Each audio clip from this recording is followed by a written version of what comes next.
Hello everyone, this is Christopher Vagale here from Agritech Organics Papua New Guinea Limited. On this tutorial we shall be using our block explorer, the one we created previously, to display transactions that we will make from one e-wallet to another. So on our example today we shall be running 3 nodes. One is on our host machine, the other is a virtual machine which is running on top of the host machine, and the third node is on a VPS, which is the master node itself. Excuse me, let me just navigate that. There we go. So that's also set to mining. Now what we shall do, we shall send some Kumulcoin from the host machine to the virtual machine. In the past I've done transactions, so I've just saved the wallet addresses like so. So this particular e-wallet is for the this particular address is for the virtual machine's e-wallet, and we can just confirm that by clicking here. So we have KNM28, and if you go back to our host machine, it is the same address. So what I will do, I will transfer Kumulcoin from our host machine to the virtual machine, and then we shall go to our block explorer and confirm whether the transaction actually went through, and also get the other details pertaining to that transaction. So let's get right into it. So in our example, I shall send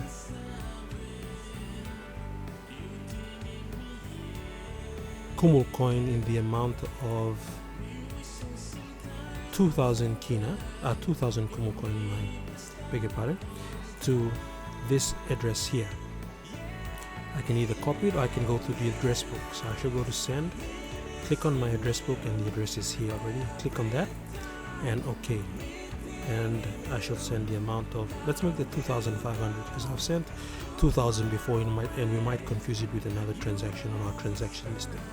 So 2,500 Kumulcoin, and we shall click send, and then it will just ask you to confirm your transaction, and then click on yes, and there's a mining fee attached to that, and we just accept the terms.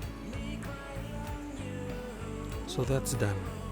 So if you go to our transaction, and you can see on the top right hand corner that the amount was sent to VM1, which we have the name that we have given our virtual machine. If we go to our transaction, it will be the last transaction made to VM-1, timestamped, and the amount here, inclusive of the mining fee here of 0.006. So if you now navigate to our virtual machine, you will see the amount of 2,500 Kumulcoin, which has been received from our address, and it will still remain unconfirmed until such time it is mined, and then it will be transferred to our total balance amount here. Okay, now let us navigate back to our host machine, and let us click on this transaction and show transaction details. Now what this does, it shows us different information about the transaction, whether it is confirmed or not, the timestamp, the name of the e-wallet address, plus the e-wallet address, the amount debited, transaction fee that applies, the total amount sent, plus the transaction ID. So if we click on the wallet address of the virtual machine and head on over to our block explorer and paste it in there, and once we click on search, we should be able to